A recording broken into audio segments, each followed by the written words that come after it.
নামাজ আৰু হনুমান চালিচাক লৈ সমগ্ৰ দেশৰ ৰাজনীতি এতিয়া উত্তাল হৈ পৰিছে আৰু মোৰ সৈতে এই মুহূৰ্তত উপস্থিত আছে ভাৰতীয় জনতা পাৰ্টিৰ এগৰাকী জ্যেষ্ঠ নেতা কট্টৰ হিন্দুত্ববাदी नेता राकेश कंगड़िया। मैं तेरे काखले जाबले विचारिछु सारा देश में अभी नमाज और हनुमान चालीसा को लेकर विवाद खड़े हैं, क्या बोलना चाहते हैं आप?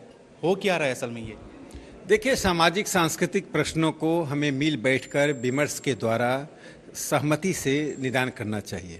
ये चुनौतियों का विषय नहीं है। समाज एक साथ से सदियों से रहा है, सदियों तक, अनंत काल तक रहेगा। जब हम साथ रहना है, साथ जीना, साथ मरना है, तो चुनौतियों से हम काम नहीं चला सकते हैं। सवाल उठता है कि नमाज की आवाज़ का, इस्लाम की स्थापना कब हुई, भारत में इस्लाम कब आया और लाउड स्पीकर का आविष्कार 1920 में हुआ। पहली बार लाउड स्पीकर का उपयोग इंडोनेशिया की एक मस्जिद में 1937 में हुआ था। तो जो इस्लाम का एसेंशियल हिस्सा नहीं है, आवश्यक हिस्सा नहीं है, उस पर इतने जोर देने की आवश्यकता नहीं है। आवाज़ सार्वजनिक स्थानों पर कोई भी लाउड स्पीकर के उपयोग पर एक सहमति बननी चाहिए और सर्वोच्च न्यायालय का उसका फैसला है। इस पर गंभीरता से विचार करना चाहिए। मुझे लगता है कि सांप्रदायिकता को जो लोग बढ़ा रहे हैं वे देश को क्षति पहुंचा रहे हैं। जो हिंसा, जिद और व्यक्तिगत कानून के आधार पर इस देश को चलाना चाहते हैं, उनका समय समाप्त हो चुका है। आरएसएस के चीफ मोहन भागवत जी ने ठीक ही कहा है कि समय है सहमति का, समय है आपस के विमर्श का, न कि हिंसा के उपयोग का। हठात एमएनएस चीफ राज ठाकरे इतना सक्रिय हो जाना राजनीति पर, कट्टर हिंदुत्ववादी नेता के जिसको कहा जाता है इतना सक्रिय होना, के क्या मानता है? मतलब देखिए, मैंने कहा कि इस देश में अभिव्यक्ति की आज़ादी है, लेकिन अभिव्यक्ति की आज़ादी का अंदाज संविधान परक होना चाहिए। राज ठाकरे और उद्धव ठाकरे की अपनी राजनीति है, स्थानीयता का उसमें बोध है। लेकिन जो हम जिस विचारधारा से हैं, राष्ट्रवादी विचारधारा से हैं, जिस राजनीतिक दल से हैं, जिस प्रधानमंत्री श्री नरेंद्र मोदी जी के नेतृत्व में हमारा शासन है, हमारी पार्टी चल रही है, उसमें साफ तौर पर मानना है कि संविधान के अंतर्गत विमर्श के द्वारा व्यक्तिगत स्तर पर या सामूहिक स्तर पर एक डायलॉग के द्वारा समस्या का समाधान होना चाहिए और वो समस्या के समाधान होने में विधायिका और न्यायपालिका की महत्वपूर्ण भूमिका है। उससे बाहर इतर जाकर सड़कों पे हिंसा करने का कोई स्थान नहीं है। जिद का लोकतांत्रिक समाज में कोई स्थान नहीं होता है। राकेश जी, आपको ये लगता है कि हाँ, अभी भाजपा की सरकार नहीं है महाराष्ट्र पर, तो भाजपा कहीं ना कहीं बैकफुट पर रहकर जो साइलेंट पॉलिटिक्स करना चाहिए हिंदुत्ववाद को लेकर, वो बैकफुट में रहकर ये पॉलिटिक्स कर रहे हैं, जिसके कारण बैक साइड से आपको एमएनएस को सपोर्ट कर रहे हैं और कट्टर हिंदुत्ववादी नेता राज ठाकरे को फ्रंट फुट पर ले जा रहे हैं? देखिए, भारतीय जनता पार्टी ना बैक फुट पर आती है ना फ्रंट फुट पर आती है। हमारी एक राजनीति है और हमारा एक सिद्धांत है, कार्यक्रम है, नेतृत्व है, हमारा एक इतिहास है।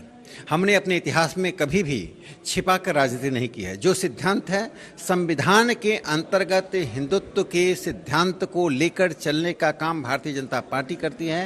हिंदुत्व हमारे लिए वोट बैंक की राजनीति का हिस्सा नहीं है। हिंदुत्व हमारे लिए राष्ट्रीयता है, हिंदुत्व हमारे लिए पंथ निरपेक्षता है, हिंदुत्व हमारे लिए जीवन की शैली है। वे लोग जो इसका दुरुपयोग करते हैं उनसे हमारा कोई संबंध नहीं है। भारतीय जनता पार्टी स्पष्ट शब्दों में भारतीय संविधान के अंतर्गत सामाजिक सांस्कृतिक समस्याओं के निपटारा के पक्ष में रही है और रहेगी। लाउड स्पीकर को लेकर इतना क्या तकलीफ है जो सारा देश में भी राजनीति फैला हुआ है लाउड स्पीकर को लेकर खास करके? देखिए, सवाल लाउड स्पीकर का नहीं है, सवाल सार्वजनिक स्थानों में उस आवाज़ का है। पूजा पद्धति व्यक्तिगत या सामूहिक होती है, तो जिनको जितनी आवाज़ चाहिए उतनी ही आवाज़ चाहिए। जिसे वो आवाज़ नहीं चाहिए, जो ध्वनि प्रदूषण होता है, जिस जगह अजान होता है या कोई और लाउड स्पीकर का व्यापक उपयोग होता है, उस जगह पर कोई परीक्षार्थी एग्जामिनी भी हो सकता है, उस जगह पर कोई बीमार व्यक्ति भी हो सकता है, उस जगह पर कोई गृहिणी भी हो सकता है जो काम कर सकती है, स्कूल कॉलेज हो सकते हैं। तो मुझे लगता है कि दूसरों को परेशान करना, दूसरों को ध्वनि प्रदूषण करना और स्वयं को आध्यात्मिक काम करने में अंतर समझना चाहिए। एक इवॉल्व्ड सोसाइटी और अनइवॉल्व्ड सोसाइटी का यही अंतर है। इवॉल्व्ड सोसाइटी वह काम करता है जिससे दूसरे को परेशानी नहीं हो। अनइवॉल्व्ड सोसाइटी, जो समाज विकसित नहीं होता है, हमेशा अपने जिद पर काम करता है। मुझे लगता है जिद का समय नहीं है, संविधान के अंतर्गत रहने का, संविधान के अंतर्गत काम करने का, संविधान का अनुसरण करने का समय है। मैं आपसे और दो सवाल मैं आपको पूछना चाहता हूँ कि अभी जो सेना, कांग्रेस और एनसीपी का जो सरकार है, इसका जो रोल रहा, अब देखें अभी तक 2 सांसद अभी तक जेल जा चुके हैं, तो जो रोल रहा, क्या बोलना चाहते हैं आप अभी ये? देखिए, शिवसेना जिन कारणों से जिसकी स्थापना बाल ठाकरे ने की थी, वे कारण अब नहीं रह गए। शिवसेना पूरी तरह से सोनिया सेना बन चुकी है। यह सोनिया शरणम गच्छामी करके बाल ठाकरे जी को के साथ, उनके मूल्यों के साथ, उनके विचारों के साथ शिवसेना ने सबसे बड़ा आघात उन पर पहुंचाया है। जहाँ तक कांग्रेस और एनसीपी का सवाल है, ये अवसरवादी पार्टी हैं, ये तुष्टीकरण में विश्वास करती हैं। इनके लिए सत्ता के लिए देश तोड़ना कोई सामान्य सी बात है और हम इन तीनों की राजनीति के घोर विरोधी हैं। हम महाराष्ट्र की राष्ट्रवाद में एक बड़ी भूमिका रही है, महाराष्ट्र के लोगों की सांस्कृतिक योगदान रहा है, तो महाराष्ट्र के समाज में विकास की गति रही है। आज सांस्कृतिक, सामाजिक और आर्थिक तीनों विकास को इन तीनों पार्टियों ने अवरुद्ध कर दिया। एमएनएस और भाजपा के गठबंधन के लिए कोई बात है? देखिए, ये सब राष्ट्रीय स्तर पर के नीति निर्णय का संबंध है।